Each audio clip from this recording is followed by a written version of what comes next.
Hello everyone. आज मैले अर्को एउटा टपिक लिएर आएको छु गफ गर्नलाई, स्केप भेलोसिटी। मलाई लाग्छ यो च्यानलमा इन्ट्रेस्टेड भएर आउनुभएको जति सबैलाई स्केप भेलोसिटी भनेको के हो भन्ने चाहिँ थाहा छ होला हैन। यदि थाहा छैन वा बिर्से जस्तो भएको छ भने पनि म क्विकली रिमाइन्ड गरिहाल्छु। हामीले यो खास मैले पृथ्वी मात्र भने पनि यो सबै हेभेनली बडिजहरुमा लागू हुन्छ। कुनै पनि चीजमा ग्रेभिटी छ भने त्यो ठाउँमा लागू हुन्छ, तर अहिलेलाई सजिलोको लागि मैले पृथ्वी मात्र भनिराख्छु छु। अनि पृथ्वीबाट कुनै चिज माथि फाल्यौं, माथितिर फाल्यौं भने त्यो चिज त फर्केर आउँछ हैन।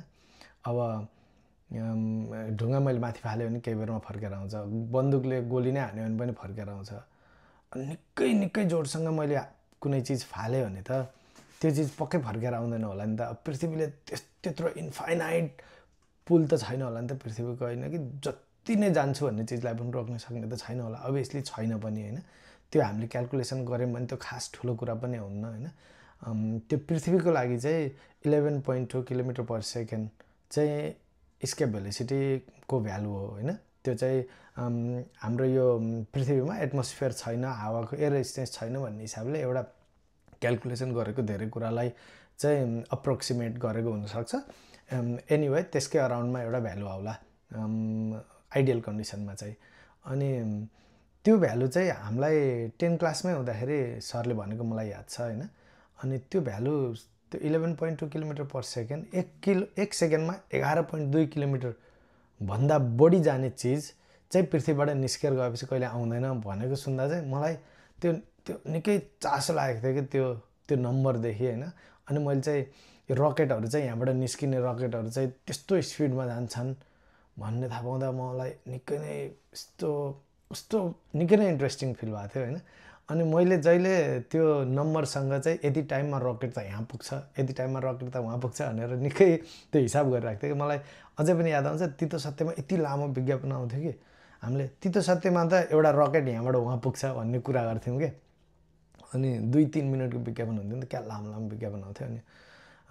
अनि पछि 11-12 मा गएर हामीले फिजिक्स पढ्दा फेरि त्यो स्केप भेलोसिटी त डेराइभ गर्ने सिक्यौं हैन। अझ ओहो यही सजिलै हुँदो रहेछ, खास गाह्रो पनि हुँदैन स्केप भेलोसिटी डेराइभ गर्नलाई। त्यसको त्यो नम्बर पत्ता लगाउनलाई खास ठुलो कुरा पनि हुन्न। पृथ्वीको मासहरु थाहा भएपछि बेसिक कुराबाट निस्किहाल्छ। नर्मल इक्वेसन अफ यो मोसनको कुनै 2-4 वटा इक्वेसनहरुमा खेल्ने मात्र कुरा हो। अनि पछि त्यो पनि गरियो। त्यसपछि पनि मलाई निकै लङ टाइमसम्म त्यो कुरामा इन्ट्रेस्ट त भयो, तर पछि आएर मलाई के एउटा कुरा रियलाइज भयो भने मैले कहीँनिर एउटा कुरा रङ बुझेको रहेछु। तपाईहरुले रङ बुझ्नु भएको थियो कि थिएन थाहा भएन। मैले मेरो नजिकको 2-4 जना साथीभाइले सोध्दा चाहिँ उहाँहरुले पनि रङ बुझ्नु भएको रहेछ। अनि त्यो रङ बुझेपछि चाहिँ मलाई झन् यो भिडियोमा यो टपिकमा भिडियो बनाउन मलाई झन् मोटिभेट भयो के। कतै तपाईहरुले पनि कतै रङ बुझ्नु भएको छ कि जस्तो फिल भयो हैन। अनि त्यही पनि छलफल गरिहालौं भनेर आइहाले। खासमा त्यो रकेटहरु यहाँबाट प्रक्षेपण गरेको भिडियोहरु कहिले हेर्नु भएको छ भने हैन, अब अहिले स्पेस एक्स को नासाको रकेटहरु माथि जान्छन् हैन। त्यो रकेटहरु त भिडियोमा बिस्तारै खिचेको राम्रै देखिन्छन् हैन। अब 11.2 किलोमिटर पर सेकेन्डको स्पिडमा हुन्थ्यो भने त अभियसली हाम्रो नर्मल क्यामेराले त के राम्रो क्यामेराले पनि भेट्न गाह्रो पर्थ्यो। त्यस्तो स्पिडमा भएको चिज त्यस्तो राम्रो भिडियो त अभियसली आउँथेन। तिनीहरु त्यत्रो स्पिड त पक्कै हुँदैन भनेपछि यहाँ के चाहिँ गडबड भयो त? केही न केही त गडबड छ। बुझाइ त कहीँ न कहीँ त रङ छ। 11.2 किलोमिटर पर सेकेन्ड पृथ्वीको स्केप भेलोसिटी त्यो रङ अभियसली हैन। अनि तिनी रकेटहरु बाहिरै नगएको भन्ने पनि हैन होला हैन। भनेपछि कहाँ केही त गडबड छ भनेपछि यो यहाँनेर चाहिँ थोरै ग्याप भयो जस्तो लागेर मलाई कोही साथीहरु कोही इन्ट्रेस्टेड हुनुहुन्छ यो विषयमा भने चाहिँ पहिलो कुरा त सबै रकेटहरु यहाँबाट गएको पृथ्वीबाट निस्केको रकेटहरु पृथ्वीको ग्राभिटेशनल त्यो फिल्ड भन्दा बाहिर जाँदैन। फिल्ड फेरि एक हिसाबले इन्फाइनाइट समय रहन्छ, तर अब एउटा नाम 2-4 लाख किलोमिटर टाढा पनि जाँदैन जहाँ सिग्निफिकेन्टली चाहिँ पृथ्वीको ग्राभिटी ड्रप हुन जान्छ हैन। त त्यति पनि टाढा जाँदैनन्। म्याक्सिमम रकेटहरु यही केही 100 किलोमिटर माथि जान्छन्, जो इन्टरनेशनल सेटेलाइट स्टेशनमा मैले अघिल्लो भिडियोमा पनि कुरा गरेको थिएँ। अनि अरु केही रकेटहरु 35-40 हजार माथिसम्म पनि जान सक्लान्, किलोमिटर माथिसम्म पनि त्यहाँ अरु सेटेलाइटहरु छन् हैन। त्यति माथिसम्म केही पृथ्वीको छोडेर मंगल ग्रहमै चन्द्रमामै जाने भए, मंगल ग्रहमै जाने भए, अझ बाहिरै सोलर सिस्टममै छोडेर जाने भए भने पनि 11.2 किलोमिटर पर सेकेन्डको स्पिड चाहिँदैन। कहाँनिर चाहिँ गडबडी भयो भने हामीलाई पढाउँदा चाहिँ त्यो जुन स्केप भेलसिट निकाल्थ्यो नि त्यो साँच्चीमै ढुङ्गा फाले जस्तो गोली हाने जस्तो चिजको चाहिँ स्पिड चाहिने हो।